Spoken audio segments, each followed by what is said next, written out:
पंचमी, अष्टमी, एकादशी, प्रदोष, शिवरात्रि, अमावस्या, पूर्णिमा, इस दिन ये 7 दिवस आपको बताए थे और कहा गया था कि 5-5 दिए लगाना शाम के समय पर, बन सके उन दिए को लंबी बाती का।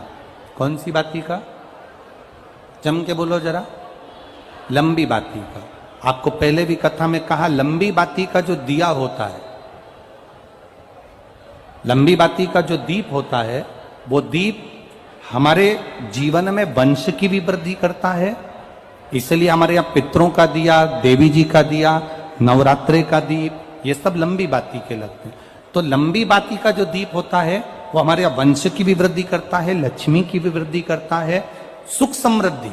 और अगर मान लो भूल से हमारा कहीं पैसा अटक गया और वो व्यापारी नहीं दे रहा, तो लंबी बाती का जो दिया होता है वो पैसा भी हमारा वापस लौटा कर लाता है। इसलिए लंबी बाती के दीप का स्मरण करें।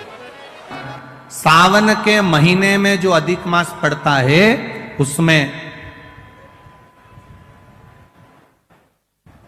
7 जगह अर्थात 7 तिथियां ऐसी हैं जिस दिन 5 दीप का वर्णन किया गया है हमारे शास्त्रों में। अब बहुत सावधानी से सुनिएगा। पहली है पंचमी तिथि।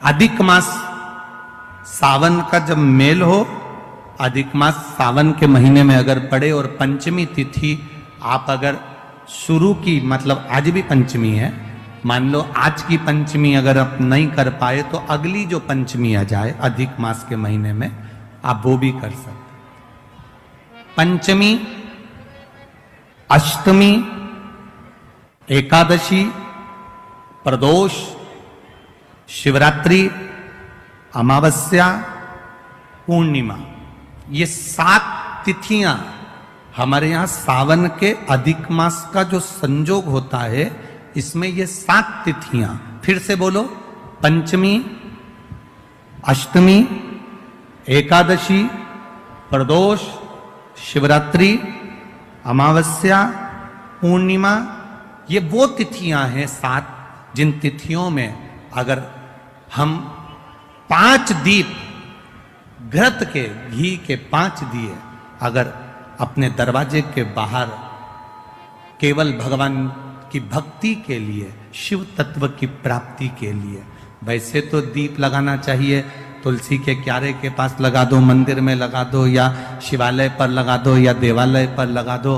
और इस कीचड़ पानी में अगर कहीं ना जा पाओ, अगर पानी वानी बरस रहा है, जगह जगह बहुत पानी है, भले इधर क्षेत्र में इतना ना दिख रहा हो पर अन्य क्षेत्रों में बहुत पानी है, तो कोई ना जा पाए तो भगवान का स्मरण कर कर उन दीप को भगवान के सामने प्रज्वलित कर कर 5 दिए इन तिथियों में, पंचमी, अष्टमी, एकादशी, प्रदोष, शिवरात्रि, अमावस्या और पूर्णिमा, जो सावन के महीने में अधिक मास पड़ता है, उसमें ये 7 तिथियों पर जो 5 दीप भगवान के सामने प्रज्वलित कर कर अपने दरवाजे के पास में बाहर की ओर रख देता है, उसके घर में कभी रोग, बीमारी और लक्ष्मी की कोई कमती नहीं होती, उसका जीवन सार्थक हो जाता है। पर सावन के महीने में अधिक मास के संजोग पर यह होता है। बाकी के समय पर अधिक मास कोई से भी अगर महीने में आ गया, आषाढ़ का आ गया, या कोई महीने में कार्तिक का आ गया अधिक मास, या कोई अन्य महीने में आ गया, तो उसका प्रमाण नहीं है महाराज। सावन के महीने में अगर अधिक मास पड़ रहा तो ये 5 तिथियां। अब कई लोग कहते हैं गुरुजी पंचमी हम 2 लें, 2 पंचमी आएगी, 2 एकादशी का वर्णन आ जावे, तो हम कौन सी? तो यहां एक भी अगर आप कर रहे हो 7 तिथियों में से एक भी अगर ये नहीं कर पाओ तो अगली कर लो, अगली नहीं कर पाओ तो